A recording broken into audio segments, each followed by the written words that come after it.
Hello बच्चों, आशा है कि आप लोग अच्छे और स्वस्थ होंगे। आज के वीडियो में हम लोग देखने वाले हैं अंकगणित का आधारभूत प्रमेय और इसका प्रयोग क्या होता है और हम ये लोग इसको कैसे ज्ञात कर सकते हैं। तो सबसे पहले हम लोग जानेंगे कि आप लोगों का जो अंकगणित का आधारभूत प्रमेय का परिभाषा क्या होता है। तो परिभाषा बेटा इसमें क्या होता है कि जो प्रत्येक भाज्य संख्या होता है उसको हम अभाज्य संख्याओं के घातों के गुणनखंड गुणनफल के रूप में क्या कर सकते हैं बेटा, लिख सकते हैं। इसका मतलब क्या है, इसका मतलब को हम समझने के लिए सबसे पहले हम समझेंगे कि भाज्य संख्या क्या होता है और आपका अभाज्य संख्या क्या होता है। तो इसको हम सिंपल वे में समझ सकते हैं बेटा। भाज्य संख्या क्या होता है कि ऐसी संख्याएं जिसका दो से अधिक क्या होते हैं, अपवर्तक होते हैं। अर्थात हम कह सकते हैं कि ऐसी संख्याएं जिसका दो से अधिक संख्याओं द्वारा क्या किया जा सकता है बेटा, उसको विभाजित किया जा सकता है, क्या कहलाता है, भाज्य संख्या कहलाता है।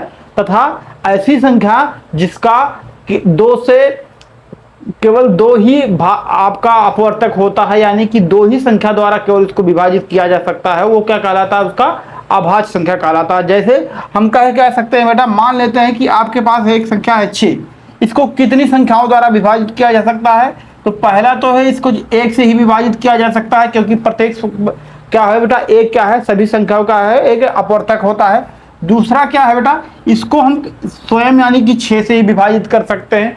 और कौन सी संख्या है बेटा, इसको हम बेटा क्या कर सकते हैं, 3 से भी विभाजित कर सकते हैं और 2 से भी विभाजित कर सकते हैं। तो ये जो जितनी संख्याएं आपको दिखाई दे रहा है ये क्या कहलाते हैं, इसके अपवर्तक कहलाते हैं। क्या कहलाते हैं, अपवर्तक कहलाते हैं। अपवर्तक क्या, ऐसी संख्या जो किसी दूसरी संख्या को पूर्णतः विभाजित कर लाता है, क्या कहलाता है, अपवर्तक कहलाता है। तो आप लोग देख रहे हो कि 6 की कितने अपवर्तक यानी विभाजक है, तो आप लोग देख रहे हो बेटा 4। तो ये क्या है आपका, ये आपका एक भाज्य संख्या है। उसी प्रकार यदि हमारे पास क्या हो बेटा, 2 हो, तो 2 को कितनी संख्याओं द्वारा हम लोग विभाजित कर सकते हैं।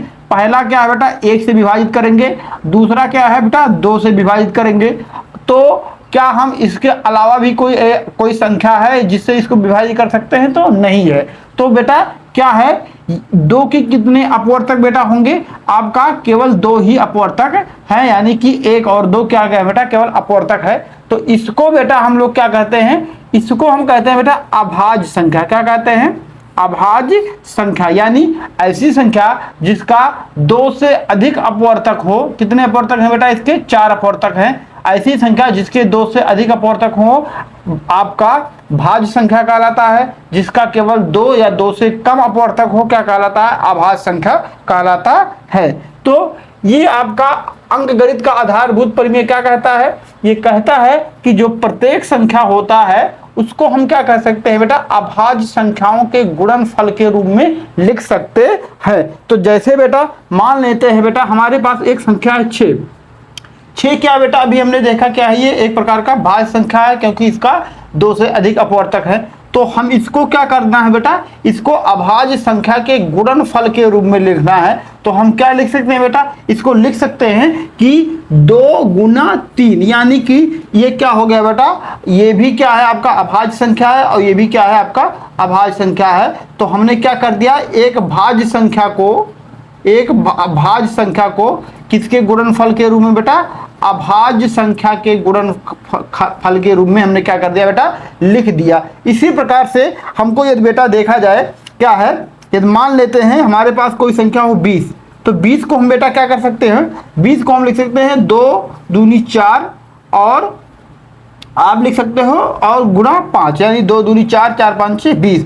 यानी कि हम लोग देख रहे हैं ये भी क्या है, 2 भी अभाज्य संख्या, 2 भी अभाज्य संख्या, 5 भी अभाज्य संख्या। इसको हम क्या लिख सकते हैं कि 2 पे घाते 2 और गुना 5। यानी कि बेटा ये क्या है, हम लोग देख रहे हैं कि ये 2 पे 2 इसका 2 पे घाते 2 है और ये 5 है, यानी कि ये भी क्या है आपका अभाज्य संख्या, ये भी क्या है अभाज्य संख्या। इसी प्रकार से बेटा यदि हम देखा जाए बेटा 100 ले लेते हैं, क्या लेते हैं 100। तो इसको हम क्या ले सकते हैं बेटा, 2 गुना 5 गुना और 5, यानी कि 2 दूनी 4, 4 दूनी 4 5 20, 20 25 100, यानी कि इसको हम लिख सकते हैं 2 पे घाते 2 और 5 पे घाते 2।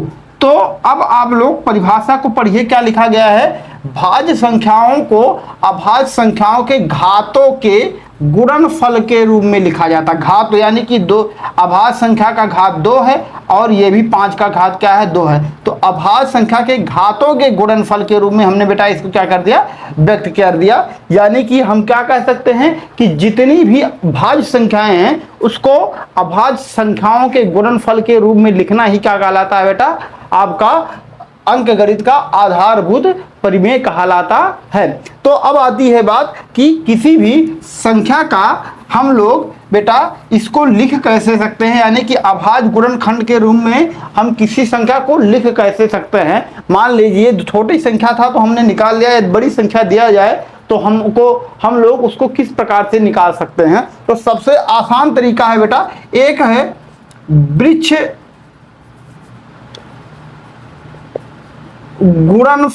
गुणनखंड विधि। ये क्या है बेटा, वृक्ष गुणनखंड विधि। जैसे इसमें क्या होता है बेटा, इसमें किसी संख्या मान लीजिए है 26 को हमको क्या करना है बेटा, अभाज्य गुणनखंड के रूप में लिखना है।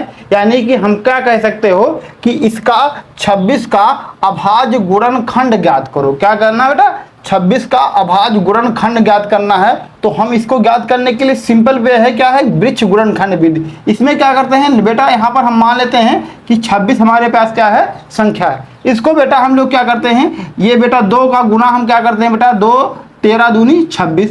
तो हमारे पास क्या आ गया बेटा, एक 2 आ गया और एक क्या आ गया बेटा, 13 आ गया। तो 2 भी क्या है, अभाज्य संख्या है और 13 भी क्या है बेटा, अभाज्य संख्या है। तो इसको हमने क्या बेटा लिख दिया, इसको हम लिख सकते हैं कितना, 2 गुना 13। तो ये किस में बन गया बेटा, आपका अभाज्य गुणनखंड के रूप में बेटा व्यक्त हो गया। इसी प्रकार से यदि हमारे पास मान लेते हैं बेटा, क्या कर दिया जाए, हमारे पास है 135 दे दिया जाए, 135 दिया जाए तो अब इसका अभाज्य गुणनखंड कैसे निकालेंगे बेटा। इसके लिए सबसे पहले क्या करेंगे, सबसे छोटी अभाज्य संख्या लेंगे, या बेटा यहाँ ले लेंगे 2। तो क्या 2 से ये कटेगा, नहीं कटेगा। तो हम इसको बेटा क्या ले सकते हैं, 3 ले सकते हैं। तो 3 से लेंगे बेटा तो कितना बार लेके जाएंगे, 3 त्रिका 9, 3 चौक और 12 और 3 5 15, यानी कि 45 तिया क्या बेटा हो गया, 135 हो गया। अब इसको हम क्या बेटा छोड़ देंगे, पकड़ेंगे बड़ी वाली संख्या को। बड़ी वाली संख्या को क्या ये 2 से कटेगा, नहीं। तो सबसे छोटी अभाज्य संख्या 2 है, नहीं कट रहा है, तो 3 से लेते हैं बेटा। क्या 3 से कटेगा, हाँ कटेगा। ये हो जाएगा कितना, 15 तियाएं 45। तो अब देखा कि हमने ये भी अभाज्य संख्या, ये भी अभाज्य संख्या और 15 क्या है, भाज्य संख्या है। 15 को हमको क्या करना है, अभाज्य संख्या के रूप में लिखना है। तो सबसे छोटी अभाज्य संख्या कितनी होगी बेटा, यहाँ पर 3 मिल जाएगा और यहाँ पर कर देंगे 5।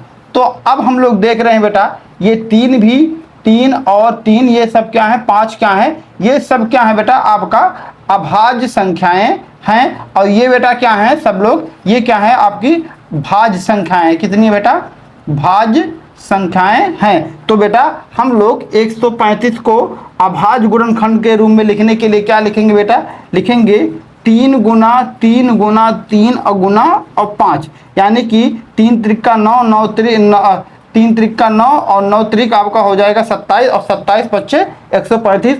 या फिर इसी को हम लिख सकते हैं 3 पे घाते 3 और गुना 5 पे घाते कितना बेटा, 1। तो ये फिर कहाँ आ गया बेटा कि प्रत्येक भाज्य संख्या को अभाज्य संख्याओं के घातों के गुणनखंड के रूप में हमने लिख दिया। तो जब भी पूछेगा कि किसी भी संख्या को हमको क्या करना है बेटा, अभाज्य गुणनखंड निकालना है, यानी कि अभाज्य गुणनखंड में व्यक्त करना है, तो हम क्या करेंगे बेटा, सिंपल ये क्या है, वृक्ष गुणनखंड विधि द्वारा बेटा क्या कर लेंगे, ज्ञात कर लेंगे। तो आप लोगों को समझ में आ गया होगा कि किसी संख्या को हम कैसे ज्ञात कर सकते हैं। इसी प्रकार से एक और हम ले लेते हैं बेटा उदाहरण। मान लेते हैं हमारे पास क्या है, एक संख्या दे दिया बेटा, कितना, 336 दे दिया जाए। या फिर ऐसे लिख सकते हो, हमारा मान लीजिए कि 172 दे दिया जाए। 172 का क्या ज्ञात करना है बेटा, अभाज्य गुणनखंड। क्या निकालना है, 100 बेटा क्या निकालना है, अभाज्य गुणनखंड। यानी कि हम लोग इसको क्या लिख सकते हैं बेटा, सबसे छोटी अभाज्य संख्या कितनी है, 2 है। तो क्या 2 से ये कटेगा, कटे जाएगा बेटा, 8 दूनी 16 और 6 दूनी 12, यानी कि 86 हो गया और यहाँ पर 2 हो गया। ये आपका अभाज्य संख्या हो गया, ये भाज्य हो गया।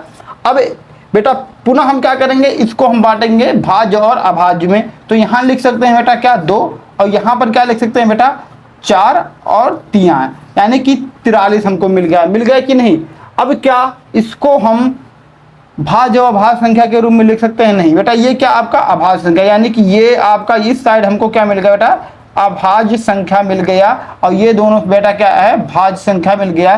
तो हम लोग 172 को क्या लिख सकते हैं बेटा, लिख सकते हैं 2 गुना 2 और गुना 43, यानी बेटा सभी क्या है, अभाज्य संख्याओं के रूप में बेटा क्या हो गए, लिख गए हैं। तो आप लोगों ने समझ लिया बेटा कि अंकगणित का आधारभूत प्रमेय क्या है और किस प्रकार से हम लोग इसको अभाज्य गुणनखंड के रूप में बेटा क्या कर सकते हैं, व्यक्त कर सकते हैं। तो आप लोगों को आशा है कि ये बढ़िया से समझ में आ गया होगा। आगे के क्लास में हम लोग समझेंगे इसका उपयोग क्या है। तो बेटा अगर वीडियो आप लोगों को अच्छा लगा हो, आप लोगों को समझ में आया हो, तो लाइक और सब्सक्राइब करें। धन्यवाद।